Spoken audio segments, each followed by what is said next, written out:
I'm I don't even know where to start. I'm here today with the whole band. It's not every day that you get to sit down with everybody. Unprocessed is in the house. How's it going, guys? Really good. We're in Denver today, playing pretty big venue actually, so we're excited. I saw you guys in Toronto. Great show, sold out show. The lineup was around the corner. The crowd was lit. You guys had a phenomenal set. That's kind of where my question is going to go first, is how the whole tour has been for you guys. A lot of fun. We never had such a long tour before. Yeah. So it's very exciting for us as well. Was this tour, in the reception that you guys have had, everything that you've expected coming into North America? Pretty much. I mean, the thing is, like, we were never able to kind of connect with the fans because of our main core when it comes to the whole market is in the US. So it is so exciting to finally be able to meet the fans and play in front of them. So, yeah, and people are awesome. really excited to see us, which is really cool. And it's like, I don't know, it's just like at first it was really overwhelming, but in a good way. And now it's like we enjoy every second of it. It's really great. And it shows. Like I said, I was at the Toronto show. You guys had a smile ear to ear during the whole performance. You guys were enjoying the songs as much as the folks were enjoying listening to the songs. That kind of connection really comes across really well with your music. Has there been a stop on this tour so far that's been a little bit better than all the great other stops that you've had? Actually, Toronto, right? Toronto was pretty great. New York was pretty great. Atlanta was pretty awesome.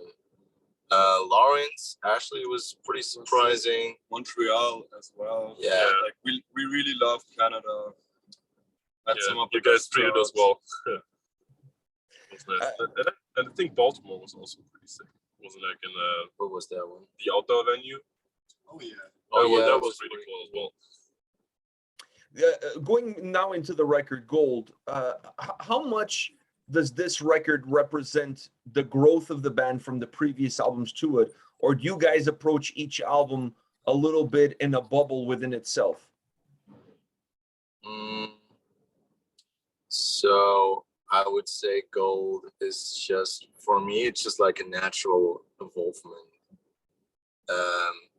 Because we started with Covenant, like a very heavy, genty record. Really angry as well. Pretty angry, yeah. Artificial Voice was like a bit more proggy, like we experimented a lot. And I don't know, like after such a long time producing and recording and switching partners and behind the backs and stuff like that. So I don't know, it kind of feels like a very natural thing for us releasing Gold and doing that kind of music. I mean, it also reflects like the way we changed as people throughout, especially the pandemic. Like, for example, our music taste changed like 3 times during that time. And as we are all close friends, kind of, you know, everyone was on the same page the whole time. And it's, I don't know, it's like a big representation of that phase, really. Because the songs are either 2 to 3 years old or maybe 4 months old. So it's like throughout a pretty big time span, we wrote and recorded that album. So it's like, I don't know, it's basically a representation of that phase. Is there something on this record that, and perhaps in the future, when you look back at the album, immediately makes this record stand out? Is there a signature sound? Is there something very specific, maybe more to you guys that worked on it than to the listener that's listening to it? I would say the guitar tone, because the last 2 years I kind of found my own guitar tone, and it is like very artificial, pretty like kind of destroyed in a good way guitar tone, because we're playing a lot with like pitching and stuff like that, and we do like a lot of post-processing. So I would say like the guitar tone is pretty decent, and I would say what is also pretty different from like the previous records is the vocals. Yeah. put a lot Because- more focus on them. Yeah, we put a lot more focus on the vocals because I don't know, like it felt right because we had these poppy songs and we needed better vocals. So I trained myself to get there where I'm now as a vocalist, because like my center and my heart, my passion was always the guitar, and now it is my vocals too. I'm glad about it though, and but the vocals had to be like as good as the instrumentals, so we took like a lot of time. So when you get look this in the right. mirror, you see a guitar player. You don't see a vocalist. I did see a guitar player. Now I'm seeing a vocalist and a guitar player. That's really interesting because your vocals are phenomenal. So I'm like, I think you should see a little bit more of your vocals. The vocals on this record, I was a fan of you guys before this record because I thought that you guys have shown progression with every single album.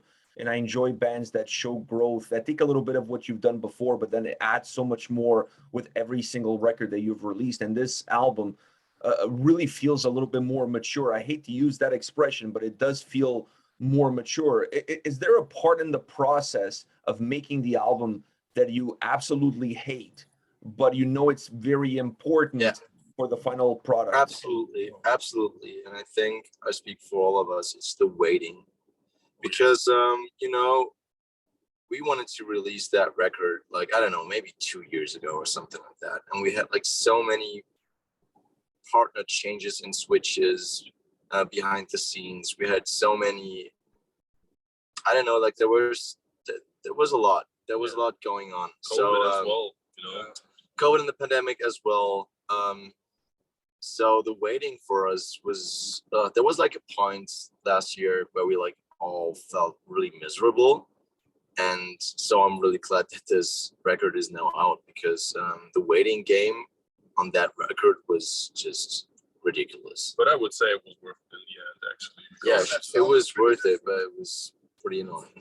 yeah. That's also maybe one of the reasons why this record is so long and so diverse. It's because it really is a depiction of a long time span. Normally we'd have like 1 year or maybe 1.5 years between our records, and this one really took some time. And you can, if you listen closely, you can hear like the different tastes of music that we all individually went through while we were making it. And I mean, there's very metal moments, there's very pop moments, there's some urban hip hop moments on this record. It's just, there's some orchestral moments, you know, it's just so diverse. And maybe if it would have come out earlier, it would more or less have been pretty similar to songs like Dead Rose and Portrait, because these are the first demos that were made for this album, even though Dead Rose didn't make it to the album. But this was the foundation that we kind of built on, like having these long build-ups in the songs and like being super minimalistic sometimes, just with synth stabs and vocals and shit like that. That really opened the gate for all the other songs to kind of write them. And when you're looking at this length, and you're looking at length of time, I mean, and then you're looking at what the final product is, at what point in time did you guys thought or start talking about including the tracks that were released earlier in the EP as part of the full-length album? It was the other way around, I think. I think we already decided on the album tracklist, mostly, and then we came up with the idea together with our labels to bring out that EP before, to kind of signalize that there's something coming and that we're now actually releasing more than just single songs. Yeah, and I also think it kind of is like a really nice early 2000s rock episode of the album, so it's like also makes sense musically. And yeah, I don't know, we just tried it, and I think it worked out great because like many people listen to that, and I think it gave us a good head start for goal. So yeah. Well, since I have the bassist here, nobody ever talks about bass playing when it comes to metal. I'm joking, but there is some truth to that. I really felt like there was a lot of bass on this album that really popped throughout the entire record. You get to hear it, you get to feel it. Is that something that we're going to see more when it comes to Unprocessed in the future, going more and using a little bit more of that technical aspect that you can inject with a bass sound? First of all, thank you so much for pointing it out. And yeah, I mean, for this album, we even more tried to make a unique sounding bass as well as very unique sounding guitars. It's like you could always hear the bass pretty loud in the mix since Covenant, I guess. Also on Artificial Void, I incorporated more finger playing and slapping. And on Covenant, I only played with a pick. And on this record, I do like a mixture of everything and also kind of imitate the guitar techniques that we're using, like tapping harmonics and shit. And I think as we are all evolving, also as like musicians and composers, and Manuel always comes up with some super crazy guitar ideas, I always kind of grow with that, you know, because we kind of fill a very, very small pocket in our subdivisions. And I just had to find cool ways to make it sound cool on the bass. And yeah, I definitely hope that this part is going to be big in the future as well. With all the growth that you guys have had, where do you find the inspiration to create songs as unique as they are, with the incredible guitar sounds that they have, with the incredible vocals? Well, where does this inspiration come from?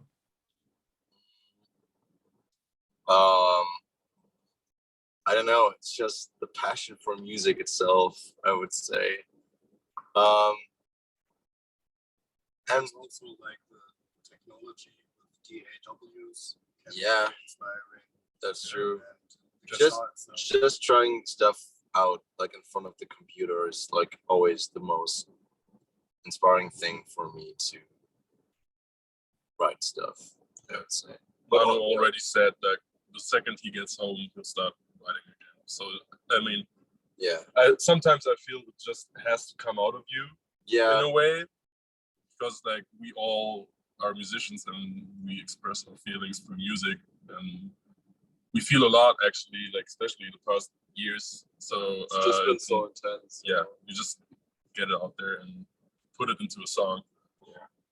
Also, different kinds of music are, I think, a big inspiration. Oh, yeah. Movies, all sorts of art, poems. Sometimes even landscapes. Yeah, sometimes just seeing stuff and experiencing stuff. But I mean, you could always hear also like the bands we really love through our music in a way, and I don't think that's a bad thing. On this record, though, maybe there's hopefully a couple moments that are just purely unprocessed and don't think of anyone else. But I think if you know music in a way, you could also like tell certain influences that we drew. One last question for you guys. I know you guys are busy, have a show to go play. So one last question. You're on this tour with an incredible band. Polytheist is phenomenal. How much of an influence, how much of an inspiration have they become to you guys? Perhaps it was already before, but now that you get to see them perform and you're performing with them, sharing the stage with them every single night. A huge part, to be honest. Tim and Scott and anyone, including Polyphia, is a huge inspiration for me, because they do something, or they did something which kind of changed the guitar game. So yeah, huge inspiration. And I mean, we did that tour in 2020 with them in Europe, and after that I was inspired by them, and before that, and so yeah. I'll continue.